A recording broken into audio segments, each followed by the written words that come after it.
Hello everyone, आप सबका स्वागत है मेरे चैनल राहुल क्लासेस पे। बच्चों, अभी हमारी एक सीरीज चल रही है जिसका नाम है सीरीज फॉर अकाउंटिंग रेशियोज।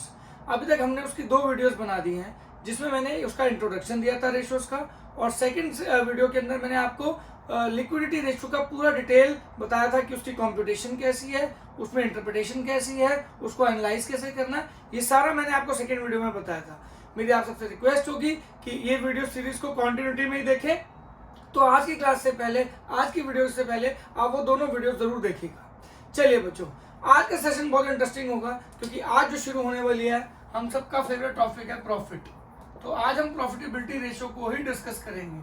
देखो जी, प्रॉफिटेबिलिटी इतनी सारी है, प्रॉफिटेबिलिटी रेशियोज में इतनी सारी रेशियोज होती हैं कि सारी रेशियोज एक साथ एक क्लास में नहीं हो सकती हैं, एक सेशन में नहीं हो सकती हैं। हर एक रेशियो की बहुत इंपॉर्टेंस है, इसलिए बच्चों मैं एक रेशियो को पर्टिकुलरली एक सेशन में एक्सप्लेन करूंगा, डिटेल उसकी कंप्यूटेशन, उसकी इंटरप्रिटेशन, उसका एनालिसिस, सो दैट आपको अपनी लाइफ में और आपके पेपर्स के लिए, एग्जाम के लिए, वाइवा के लिए, हर एक प्रोफेशनल डिग्री के लिए आपको काम आ सके। तो आज हम प्रॉफिटेबिलिटी रेशियो में पहली रेशियो जो डिस्कस करने वाले हैं वो है ग्रॉस प्रॉफिट रेशियो। बच्चों, ग्रॉस प्रॉफिट रेशियो, ठीक है जी। सबसे पहले इतना याद रखना, अगेन हम बैक टू बेसिक पे जाते हैं क्योंकि अगर कुछ भी समझना हो तो सबसे पहले आपको बेसिक पे जाना पड़ेगा। हम पढ़ क्या रहे हैं बच्चों? एनालिसिस ऑफ फाइनेंशियल स्टेटमेंट, ठीक है जी। अब यानी कि जो भी ये रेशियोज हैं, ठीक है जी, वो फाइनेंशियल स्टेटमेंट से ही उठाई जाती है। तो अब ये फाइनेंशियल का कौन से, basically gross profit ratio financial statement के कौन से हिस्से का पार्ट है, कौन से इंग्रेडिएंट का पार्ट है? वो है ट्रेडिंग अकाउंट, ठीक है जी। अब सबसे पहले जिस तरीके से मैंने लास्ट सेशन में आपको क्या बताया था कि करंट रेशियो कैसे कैलकुलेट होती है प्योर फॉर्म में, 2/1, 3/1, और उसकी मैंने आइडल रेशियो भी बताई थी। सिमिलरली जो प्रॉफिटेबिलिटी रेशियोज हैं जनरली बच्चों, वो परसेंटेज में कैलकुलेट होती है। तो ग्रॉस प्रॉफिट परसेंटेज में कैलकुलेट होती है, ठीक है जी। सपोज करो 20%, 30%, 40%, तो ये हमारी सारी क्या है, ग्रॉस प्रॉफिट की कैलकुलेशन का एक आंसर फाइनल जो आएगा वो इस फॉर्म में आएगा। तो they are always calculated in percentages. अब बच्चों, एनालिसिस ऑफ फाइनेंशियल स्टेटमेंट, ठीक है जी। यानी कि जैसे आपने करंट रेशियो पढ़ी थी, अगर आपको याद हो, तो हमने बैलेंस शीट में जो बैलेंस शीट का हेड था असेट साइड, उसके अंदर जो करंट असेट था और करंट लायबिलिटी उसको कवर किया था। यानी financial statement is all about trading account, P&L account, balance sheet, और अगर कंपनी के अकॉर्डिंगली बनाओगे तो again statement of profit and loss and statement of balance sheet as per companies act 2013, वो भी शेड्यूल में गिवन है।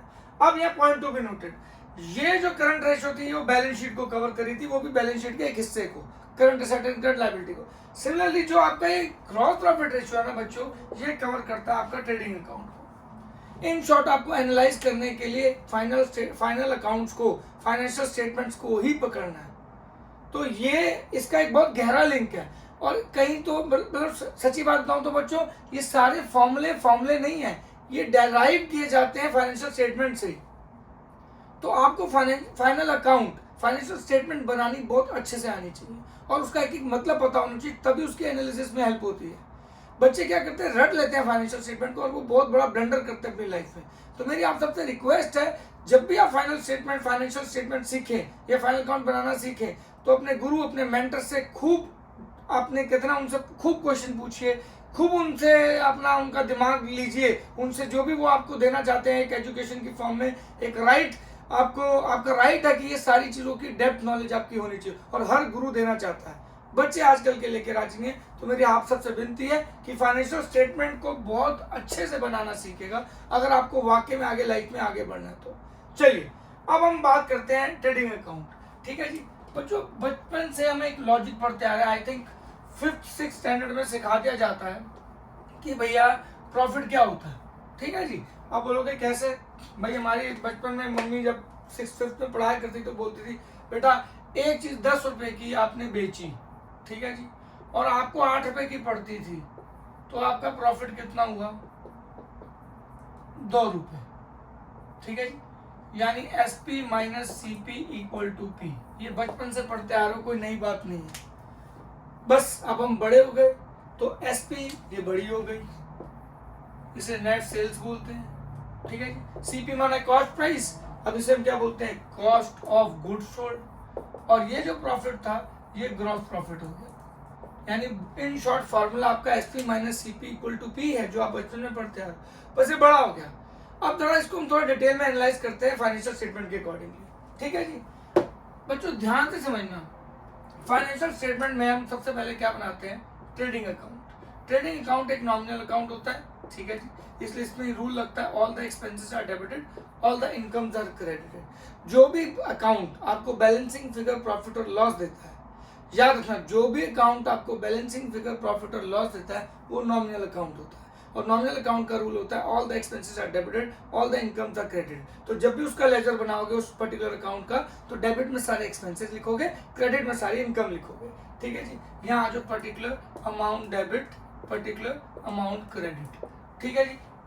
अब क्या है, यहाँ पे हमारा क्या जाता था, इसको हम जनरली बोलते हैं फैक्ट्री, जहाँ पे प्रोडक्शन या परचेजेस से लिंक हो या सेल से लिंक हो, सिर्फ ये एक्टिविटी। इसमें कोई भी इनडायरेक्ट जो चीज बनने के बाद की चीजें हैं, या चीज से जो भी आप गुड्स बना रहे हो या गुड्स बेच रहे हो, उसको जो डायरेक्टली कंट्रीब्यूट करते हैं वो यहाँ जाते हैं। इसके अलावा जो बाकी इनडायरेक्ट एक्सपेंसेस होते हैं वो P&L अकाउंट में जाते हैं। इसको बेसिक समझना हो तो फैक्ट्री से रिलेटेड कोई भी चीज होगी वो ट्रेडिंग अकाउंट में चली जाएगी, समझने के लिए, ठीक है जी। तो अगर ट्रेडिंग अकाउंट आपने 11th में सीखा है, तो यहाँ आपने सीखा होगा ओपनिंग स्टॉक, ठीक है जी। यहाँ आपने सीखा होगा to purchase minus purchase return, यहाँ की नेट परचेज आ गई आपकी, ठीक है जी। यहाँ आपके आ गए सारे डायरेक्ट एक्सपेंसेस, जो चीज को बनने में कंट्रीब्यूट करते हैं, उसकी कॉस्ट का पार्ट होते हैं। जैसे इस पेन के अंदर ये जो निब है, ये जो इसके अंदर इंक है, ये जो इसकी बॉडी है, ये सारी डायरेक्ट कॉस्ट है, क्योंकि वो चीज को बनने में काम आ रही है, ठीक है जी। तो डायरेक्ट एक्सपेंसेस आ गए। उसके बाद यहाँ पे आ जाता है आपका क्रेडिट, क्योंकि इनकम साइड है, तो by sales minus sales return. और यहाँ आपका क्या आ जाता है, बाय क्लोजिंग स्टॉक। देखिए जी, ये हो गया नेट सेल्स। अब ट्रेडिंग अकाउंट ये फॉर्मूला ही है और कुछ भी नहीं है, और यहीं से हमारा गेम आसान हो जाता है। ये हमारा बच्चों नेट सेल्स है, ठीक है जी, जिसको हम SP लिख देते हैं, नेट सेल्स। SP की जगह यहाँ पे हमने क्या लिख दिया, नेट सेल्स, ठीक है जी। अब यहाँ आता है cost of good sold. Cost of good sold क्या है, ओपनिंग स्टॉक, जितने गुड्स हमारे पास थे, जितना हमने और परचेज किए, उन पे क्या क्या डायरेक्ट एक्सपेंस हुआ, तो ये हमारी क्या होगी, डेबिट साइड को अगर हम टोटल करते हैं तो इसे बोलते हैं cost of goods available for sale. बच्चों cost of goods available for sale और कॉस्ट ऑफ गुड्स सोल्ड में क्या फर्क होता है, क्लोजिंग स्टॉक का। मेरे पास 1 लाख का माल पड़ा था बेचने के लिए, मैंने उसमें से बेचा सिर्फ 80,000 रुपए का माल, 20,000 रुपए का माल मेरे पास अभी भी बड़ा है। तो इस साल की मेरी कॉस्ट ऑफ गुड्स सोल्ड कितनी होगी, 80,000, और cost of goods available for cell कितनी होगी आपकी, 1 lakh. Point to be noted, opening stock plus net purchases plus direct expenses क्या होता है, cost of goods available for cell. I repeat, this is available for cell. अब closing, ये debit side है। Closing stock वो गुड्स हो गए जो इस साल नहीं बेचे। अब मेरे को प्रॉफिट निकालना है, मैंने 4,000 यूनिट्स अगर इस साल बेची हैं, तो 4,000 की ही कॉस्ट को मैं माइनस करूंगा, ना कि 5,000 की कॉस्ट को माइनस करूंगा। जितने की यूनिट सेल्स के लिए हैं उतने की ही कॉस्ट भी माइनस करूंगा। Point to be noted, number of units sales की और कॉस्ट ऑफ गुड्स सोल्ड की सेम होनी चाहिए। तो जो क्लोजिंग स्टॉक पड़ा है वो अवेलेबल फॉर सेल में से माइनस हो जाना चाहिए, यानी क्रेडिट में लिखा है, यानी इसमें से माइनस हो गया। अब इसी में अगर मैं माइनस कर दूं, opening stock plus net purchases plus direct expenses minus closing stock, तो ये क्या हो जाएगा, कॉस्ट ऑफ गुड्स सोल्ड। यानी ये तीनों ऐड करके ये माइनस कर दूं, तो ये क्या हो गया, this plus this plus this minus this, क्या बना आपका, कॉस्ट ऑफ गुड्स सोल्ड। और कॉस्ट ऑफ गुड्स सोल्ड यहाँ पे क्या बन जाएगा आपका, CP, ठीक है जी। ये आपका CP, ये बना कॉस्ट ऑफ गुड्स सोल्ड। यानी जितनी यूनिट्स आपने बेची हैं उसकी कॉस्ट को अगर हम माइनस करेंगे, ऊपर आया प्रॉफिट, पर इस प्रॉफिट को हम यहाँ पे काउंटिंग भाषा में क्या बोलते हैं, ग्रॉस प्रॉफिट, क्योंकि अभी सारे खर्चे लेस नहीं हुए। बहुत सारे इनडायरेक्ट एक्सपेंसेस भी बिजनेस करता है, जिसके लिए हम P&L अकाउंट बनाते हैं। तो ट्रेडिंग अकाउंट बेसिकली क्या है, SP माइनस CP, फिर SP क्या है आपका, नेट सेल्स। नेट सेल्स का मतलब सेल्स माइनस सेल्स रिटर्न। और कॉस्ट ऑफ गुड्स सोल्ड, यानी जो गुड्स बेचे हैं उसकी कॉस्ट निकालिए, तो कैसे निकालेंगे, opening stock plus net purchases plus direct expenses minus closing stock, ये हमारा क्या बन गया, कॉस्ट ऑफ गुड्स सोल्ड। यानी opening stock plus net purchases plus direct expenses. इतना का माल पड़ा था, इतने का और खरीदा, इतने का खर्चे हुए टोटल उस डायरेक्टली, और ये नहीं बेचा, जो नहीं बेचा वो माइनस कर दिया। जो इस साल नहीं, ये टोटल हो गया cost of goods available for cell. इसमें से जो नहीं बेचा अगर मैं वो माइनस कर दूं, तो क्या आ जाएगा, कॉस्ट ऑफ गुड्स सोल्ड। और जैसे ही कॉस्ट ऑफ गुड सोल्ड आ गया तो SP minus CP equal to gross profit. इसे ग्रॉस प्रॉफिट क्यों बोलते हैं? क्योंकि इसमें और भी खर्चे लेस होने हैं, और भी अदर देन बिजनेस के अलावा जो भी इनकम होगी वो भी ऐड होनी है। नॉन ऑपरेटिंग इनकम जिसे हम बोलते हैं वो P&L अकाउंट में लेते हैं, इसलिए वो फर्म का नेट प्रॉफिट नहीं है। नेट मतलब फाइनल प्रॉफिट, तो नेट नहीं है, इसलिए इसको हमने क्या लिखा? Gross profit. और ट्रेडिंग अकाउंट से हमारा जो निकलता है प्रॉफिट वो क्या होता है? Gross profit. तो ग्रॉस प्रॉफिट रेशियो के लिए जो परसेंटेज में निकलते हैं हमें सबसे पहले क्या चाहिए? Gross profit. ठीक है जी। अपॉन में क्या चाहिए? Net sales into 100। ठीक है जी। अब ध्यान से सुनना, मान लो हमारी 1 लाख रुपए की सेल है, ठीक है जी, 1 2 3 4 5 और 20,000 रुपए का प्रॉफिट है, इनटू आपने 100 कर दिया। ठीक है जी। तो ये आया 20%। 20% बताता क्या है? पहले आप ये भी देखो ये इंटरप्रेट क्या करता है। कंप्यूटेशन तो फॉर्मूला सिंपल है कि gross profit upon net sales into 100। Computation तो आसान है कि जीपी आपने निकाल लिया अपॉन नेट सेल्स कर दिया इनटू 100, क्योंकि पहली बात तो प्रॉफिटेबिलिटी निकलती किसके कॉरस्पॉन्डिंग में? सेल्स। कितनी सेल्स हम करेंगे उसके अकॉर्डिंगली कितना प्रॉफिट होगा, दैट इज जीपी रेशियो। यानी क्या ये बताएगी कि हर 100 रुपए की सेल्स पे, हर 100 रुपए की सेलिंग प्राइस पे आपका ग्रॉस प्रॉफिट कितना है बच्चों? 20 रुपए। अगर 20 रुपए ग्रॉस प्रॉफिट है तो कॉस्ट ऑफ गुड्स सोल्ड कितनी होगी? 80 रुपए। तो ग्रॉस प्रॉफिट रेशियो आपको क्या बताती है बच्चों की 100 रुपए के सेल प्राइस में कितना पार्ट ग्रॉस प्रॉफिट है और कितना part cost of goods sold है। जितना पार्ट आपका बच्चों जीपी होगा, जितना पार्ट आपका जीपी होगा उतना बिजनेस के लिए फायदा है, क्योंकि अभी इसमें से इनडायरेक्ट खर्चे भी लेस होने हैं, तो वो अभी आपको और कम हो जाएगा वो तो जितना जीपी रेशियो बड़ी होगी उतना रूम ज्यादा होगा एक बिजनेस के पास अपने इनडायरेक्ट एक्सपेंसेस को मीट करने के लिए, ताकि वो नेट प्रॉफिट निकाल सके। तो जीपी रेशियो बहुत इंपॉर्टेंट रेशियो है और ये ज्यादा होनी बहुत जरूरी है। जितनी ज्यादा जीपी रेशियो होगी उतना कॉस्ट ऑफ गुड्स सोल्ड आपका कम होगा। जीपी रेशियो का फॉर्मूला अब एक बार कंप्यूटेशन पे थोड़ा और ध्यान दे दें ताकि मैं एनालिसिस में आपकी हेल्प कर सकूं। देखिए, तो इन शॉर्ट अगर हम अभी तक की समरी निकाल लें तो समरी क्या है कि जीपी रेशियो आपका अगर हम फॉर्मूला वाइज निकालें तो ये हमारा जीपी रेशियो का फॉर्मूला है gross profit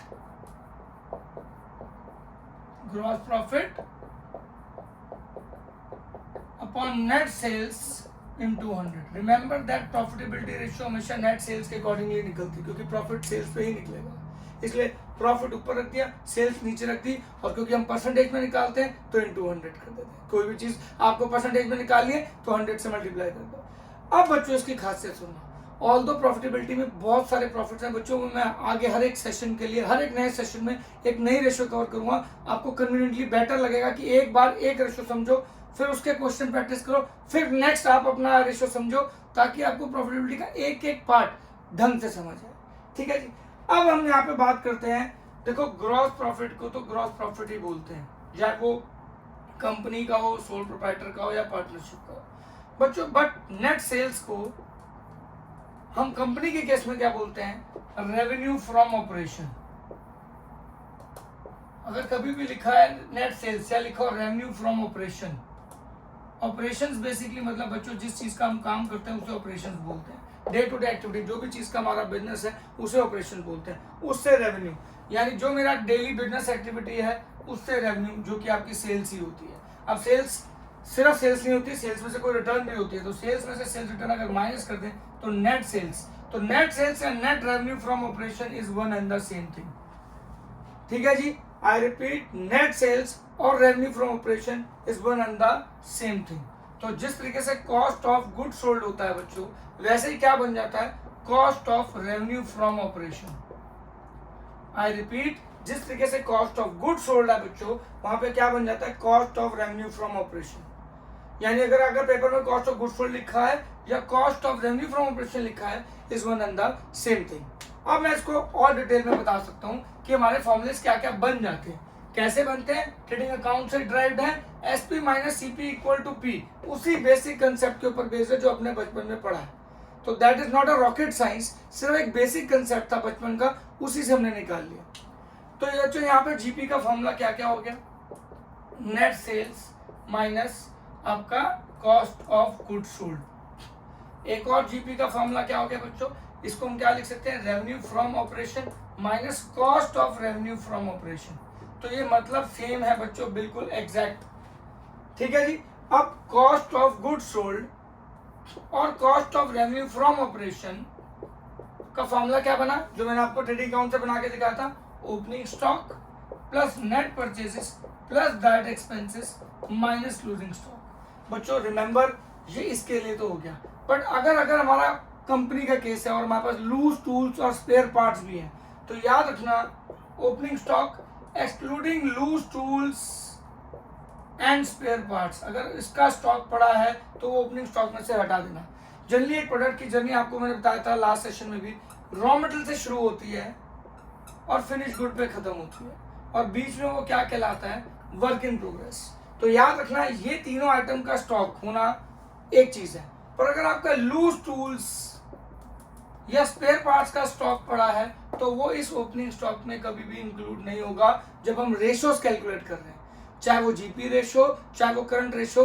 remember that opening stock में we have to exclude loose tools and spare parts plus net purchases, again that is purchase minus purchase return, plus direct expenses minus closing stock, again excluding loose tools and spare parts। इसको मत भूलना, ये बहुत important point है कि आपको क्या क्या चीजें एक्सक्लूड करनी है।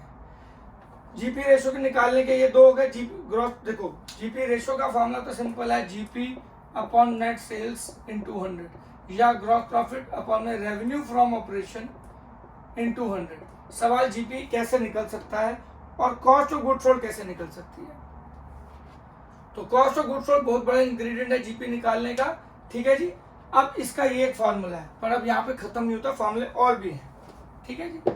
अगर हम ट्रेडिंग अकाउंट बनाते हैं तो ये फार्मूला निकाल लेते हैं, opening stock plus net purchases. But अगर हम स्टेटमेंट ऑफ पीएनएल अकाउंट बनाते हैं as per companies act 2013, I repeat, जब भी हम कंपनीज एक्ट के हिसाब से कंपनी के फाइनेंशियल स्टेटमेंट बनाते हैं या कंपनी के अकाउंट बनाते हैं, तो cost of revenue from operation का फॉर्मूला बच्चों थोड़ा चेंज हो जाता है। क्या हो जाता है, कॉस्ट ऑफ, आज मार्कर थोड़ा सा भी स्लो है, एक second, cost of revenue from operation का फॉर्मूला जो हो जाएगा वो चेंज हो जाएगा।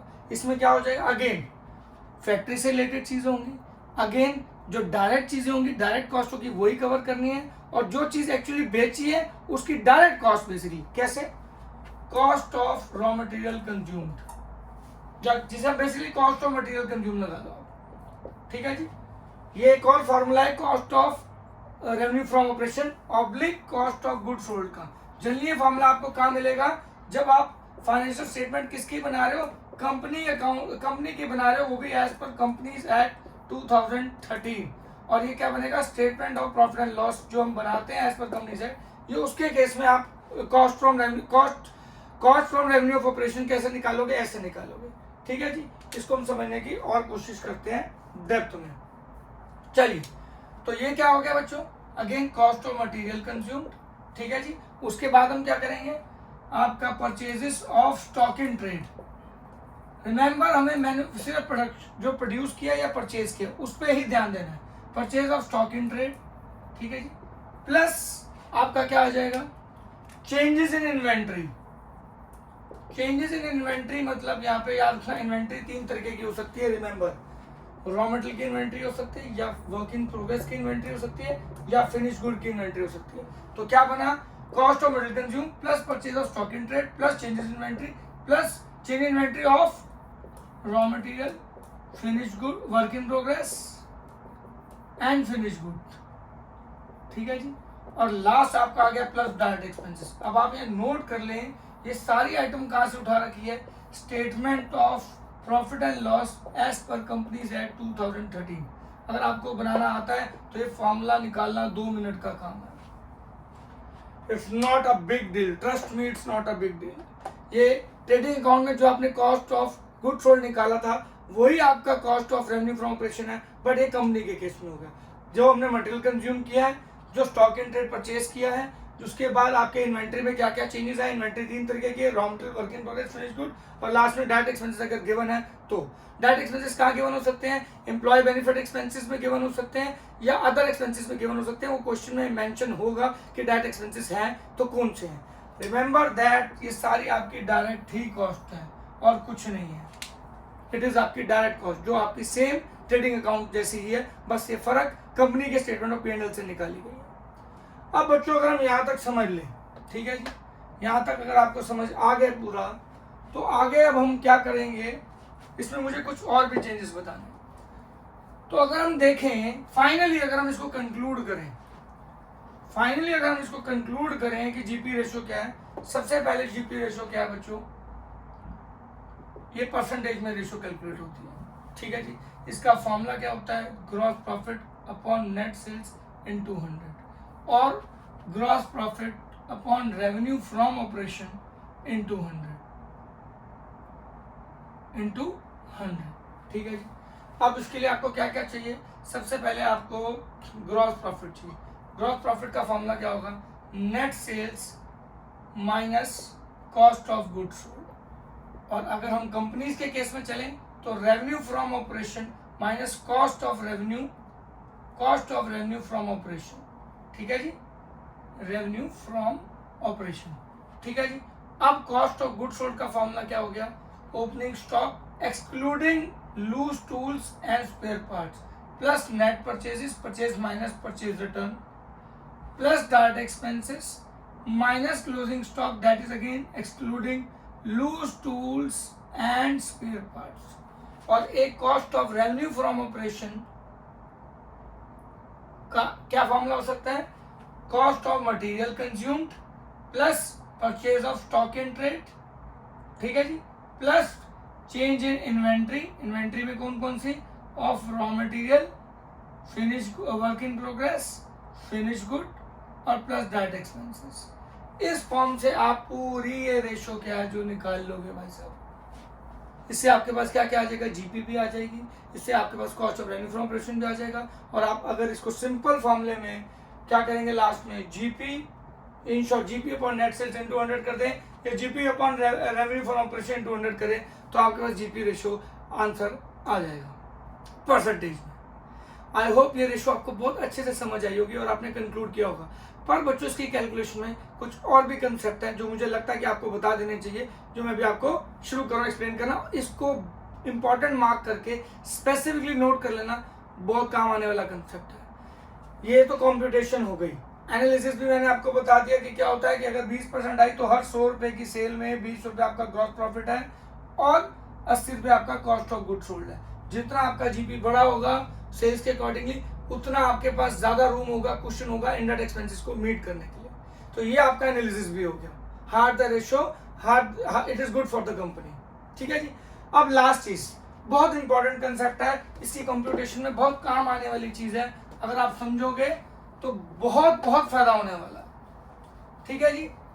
आराम से इसको लिख लीजिएगा स्पेसिफिकली, और एक क्वेश्चन में बहुत बार आता है, जनरली कंप्यूटेशन का टॉपिक है, कंप्यूटेशन में काम आता है। क्या जी, आपके पास ऑप्शन है, आपको यहाँ पे गिवन होगा ग्रॉस प्रॉफिट ऑन एसपी, ठीक है जी, और ये आपको गिवन है सपोज करो 20%, ठीक है जी, और आपको यहाँ पे सेल्स गिवन है 1 लाख रुपीज की। तो आप क्या करोगे बच्चों, 1 2 3 4 5, ठीक है जी। अब आप क्या करोगे, जीपी कैसे निकालोगे, 20% ऑफ सेल्स, क्योंकि यहाँ एसपी है यहाँ भी सेल्स है, तो आप इंटू 1 लाख कर दोगे, 1 2 3 4 5, तो ये आपका आ गया 20,000 रुपीज, ठीक है जी, सिंपल है आपके लिए। अगर आपका आ जाए बच्चों जीपी ऑन कॉस्ट प्राइस 20%, ठीक है जी, और यहाँ आपको cost of good sold given है 1 lakh, point to be noted, यहाँ एसपी था यहाँ भी सेल्स था, दोनों सेम थे। अब यहाँ पे क्या, ये सीपी है ये कॉस्ट ऑफ गुड सोल्ड है, दोनों सेम है, तो यहाँ पे जीपी का अमाउंट कैसे निकलेगा, 20/100 इंटू 1 लाख, इसको काटा तो ये आप गया 20,000। इन शॉर्ट आपको 20/100 करना पड़ा, क्योंकि यहाँ एसपी था यहाँ सेल्स था यहाँ सीपी था यहाँ कॉस्ट ऑफ गुड सोल्ड था। पर दिक्कत कब आती है बच्चों, अब यहाँ पे हो आपका gross profit on sales, suppose कीजिए 20%, ठीक है जी, और यहाँ पे आपको गिवन है cost of good sold 1 lakh rupees की। बच्चों ये बहुत बच्चों इरिटेट होते हैं, बहुत बच्चे गलत करते हैं, बहुत बच्चों को लॉजिक भी समझ नहीं आता है। इसका लॉजिक पूरा समझना मैं ढंग से समझाने वाला हूँ। बेसिक समझिए, ये आपका फर्स्ट केस था, फर्स्ट केस में यहाँ भी सेलिंग प्राइस और यहाँ सेल्स। सेकेंड केस क्या है बच्चों, यहाँ कॉस्ट प्राइस, यहाँ cost of good sold. Third case क्या है बच्चों, यहाँ सेल्स है और यहाँ कॉस्ट ऑफ गुड सोल्ड है। अब आप डायरेक्टली 20% ऑफ अगर आप 1 लाख कर दोगे तो आपके 100% नंबर कटेंगे, 20,000 आपका ग्रॉस प्रॉफिट नहीं है बच्चों, क्योंकि ये बोला है सेल्स पे और ये बोला है कॉस्ट ऑफ गुड सोल्ड। और आप पेपर में आपके मतलब नंबर कट जाएंगे, आपको लगेगा आप सही करके आप गलत है। आपको देखना है बच्चों कि यहाँ सेल्स है, परसेंटेज आपकी सेल्स पे है, ठीक है जी, और ये अमाउंट आपको कॉस्ट ऑफ गुड सोल्ड का गिवन है, यानी आपको चेंज करना पड़ेगा। अब चेंज लोग रट्टा मार लेते हैं, इसको रट्टा नहीं मारना, इसको समझना है। फॉर्मूला वही है SP = CP + P। ये 20% है, मतलब क्या है कि सेलिंग प्राइस पे, सेल्स पे है मतलब सेलिंग प्राइस पे 20/100 लिख दो, यानी 1/5, यानी 5 रुपए की सेलिंग प्राइस पे 1 रुपया प्रॉफिट है। तो यहाँ पे 5 रुपए की सेलिंग प्राइस पे अगर 1 रुपया प्रॉफिट है तो ध्यान से देखिएगा कॉस्ट प्राइस कितनी हो जाएगी, 5 - 1 = 4, तो ये 1/4 हो गया। बच्चों बहुत टीचर्स इसको समझाने की कोशिश करते हैं और बच्चे इसको रट्टा मार लेते हैं, क्या कि अगर यहाँ पे 1/5 है तो यहाँ 1/4 कर दो, और यहाँ 1/4 है तो यहाँ 1/5 कर दो। ये ऐसा नहीं है कंसेप्ट, ये एक बचपन से जो फॉर्मूला पढ़ते आ रहे हो ना उसी पे कंसेप्ट बेस्ड है। क्या जी, SP = CP + P। अब वो क्या है जी, 5 रुपए की सेलिंग प्राइस पे 1 रुपया प्रॉफिट है जी, तो भैया CP कितनी हो जाएगी, 4 रुपीज हो जाएगी, यानी 4 रुपए की कॉस्ट प्राइस पे 1 रुपया प्रॉफिट होगा। ये लॉजिक है, प्लीज इसको लॉजिक से समझिएगा। मैंने आपको अपने फर्स्ट सेशन से बोलता आ रहा हूँ, it is always all about why, it is always all about logic. अगर लॉजिक नहीं है तो कोई पढ़ने का फायदा नहीं बच्चों, ठीक है जी। तो रट्टा मत मारना। अब यहाँ पे आप सिंपल क्या करोगे, अगर आपको 1 लाख गिवन है कॉस्ट की, तो आप क्या करोगे, 1/5 नहीं करोगे, आप 1/4 करोगे, और आपका प्रॉफिट कितना आ जाएगा, 25,000। प्लीज इसको, ये बहुत इंपॉर्टेंट केस है, मेरी आपसे रिक्वेस्ट है, इसको अलग से वीडियो पॉज करके लिख लीजिएगा, आगे बहुत काम आने वाला। और ये सिर्फ इस कंसेप्ट पे नहीं, आपको आगे फर्दर काउंटिंग में बहुत जगह काम आएगा, तो मेक श्योर दैट इसका स्पेशल नोट्स बना लीजिएगा। अगला केस अगर हम समझें तो क्या हो सकता है बच्चों, यहाँ पे ग्रॉस प्रॉफिट गिवन होगा ऑन CP, सपोज करो वो आपको गिवन है 25%, एग्जाम्पल, ठीक है जी, 25% गिवन, और यहाँ आपको सेल्स गिवन है या रेवेन्यू फ्रॉम ऑपरेशन जिसे हम बोलते हैं वो गिवन है आपको 1 लाख का। अब बच्चों डायरेक्टली 25% नहीं कर सकते आप, क्यों, यहाँ पे कॉस्ट है, यहाँ सेल्स है, ये परसेंटेज आपको कॉस्ट प्राइस पे है और अमाउंट आपको सेल्स का गिवन है। तो आपको क्या करना पड़ेगा, परसेंटेज को चेंज करना पड़ेगा। पहले कैसे करना पड़ेगा, अब वो आप देखिए, यहाँ CP SP, अब हमें परसेंटेज किसकी गिवन है, CP की 25%, तो आप यहाँ उतार लीजिए, तो ये कितना हो गया बच्चों, 1/4। अब यहाँ अगर 1/4 है तो ऑटोमेटिकली क्या है, SP = CP + P, यानी 4 रुपए की कॉस्ट प्राइस पे 1 रुपया प्रॉफिट है, तो सेलिंग प्राइस कितना हो गया, 5, यानी 5 रुपए की सेलिंग प्राइस पे भी 1 रुपया प्रॉफिट है, यानी 1/5। यानी अब इस 1 लाख का हम क्या करेंगे, ना कि 1/4 से मल्टीप्लाई करने के बजाय 1/5 से करेंगे, जो कि आपका कितना आएगा, 20,000। ये कंसेप्ट आपको बहुत बार यूज आएगा और ये इसके पीछे का लॉजिक है। लॉजिक पे जरूर ध्यान दीजिएगा कि it is all about this logic. कई बार लोगों को लिखा आता है 33 1/3% ऑफ कॉस्ट, तो ये कितना हो गया, 333 का 99, 99 + 100, 100/3, परसेंटेज का 100 नीचे आ गया, तो ये हो गया 1/3 ऑन कॉस्ट। तो इसका मतलब 3 रुपए की कॉस्ट, 1 रुपए का प्रॉफिट, तो सेलिंग प्राइस कितना हो गया, 4, तो ये हो गया 1/4 ऑन SP। प्लीज इस कंसेप्ट को मैं बार बार बोल रहा हूँ, नोट कर लीजिएगा। आई होप आज का सेशन आपको बहुत पसंद आया होगा। मैंने इसमें सिर्फ आपको GP रेशियो ही नहीं, उसकी कंप्यूटेशन, उसका इंटरप्रिटेशन, उसको एनालिसिस का मतलब, प्लस आपको ये फर्दर जो कंसेप्ट है CP से SP और SP से CP जाने का जो तरीका है, ये भी मैंने आपको विद लॉजिक पढ़ाया, एंड ये बहुत काम आने वाला टॉपिक है, ठीक है जी। आई होप आज का सेशन आपको बहुत पसंद आया होगा, एंड मैं फर्दर बहुत जल्दी आपके पास नेक्स्ट रेशियो लेके आऊंगा प्रॉफिटेबिलिटी की, जो कि ऑपरेटिंग रेशियो और ऑपरेटिंग प्रॉफिट रेशियो है, नेट प्रॉफिट रेशियो भी है, और एक आपके रिटर्न ऑन इन्वेस्टमेंट और कैपिटल एम्प्लॉयड भी है। कोशिश करूंगा एक सेशन में एक रेशियो को ही कवर करूं, ताकि आप ढंग से समझ सकें और उसकी प्रैक्टिस कर सकें। कोई भी डाउट होगा, do let me know in comment section, मैं आपको जल्द से जल्द आंसर करने की कोशिश करूंगा। Bye bye, take care, God bless you all, नमस्कार।